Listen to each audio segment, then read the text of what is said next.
देखो, all over India बहुत ध्यान देने वाली बात है कि रेंटल लॉज में चेंज ला दिया गया है। इनमें से जो टॉप पॉइंट्स है मैं आप लोगों के साथ डिस्कस कर लेता हूं। सबसे पहले आज के डेट में जो सिक्योरिटी डिपॉजिट का इशू होता था, सेंट्रल गवर्नमेंट ने उसे क्लियर कर दिया है कि as per new rental law आप मैक्सिमम 2 मंथ्स का ही सिक्योरिटी डिपॉजिट किसी से भी ले सकते हैं।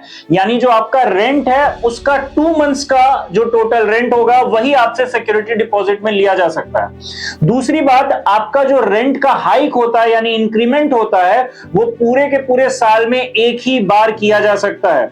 उस रेंट हाइक कराने के लिए आपको कम से कम, अगर आप टेनेंट हो तो 90 डेज का प्रायर नोटिस लैंडलॉर्ड को देना पड़ेगा।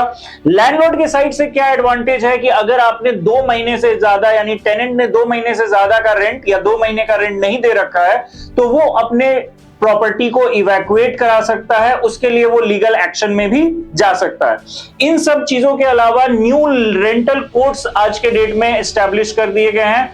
इन रेंटल कोर्ट्स में फास्ट ट्रैक डिसीजंस लिया जाएगा टेनेंट और लैंडलॉर्ड के डिस्प्यूट्स को रिजॉल्व करने के लिए।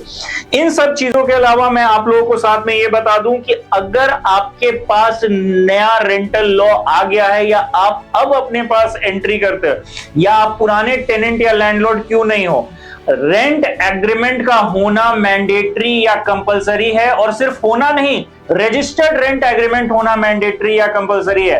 यानी बकायदा स्टैम्प पेपर खरीद कर उस पर आपको रेंट एग्रीमेंट टाइप कर नोटराइज या जाकर कोर्ट ऑफ लॉ या रजिस्ट्रार के यहां उसे रजिस्टर कराना मैंडेटरी हो चुका है। अगर आपका रेंटल एग्रीमेंट ओरल है तो उसे आज के डेट में नहीं माना जाएगा।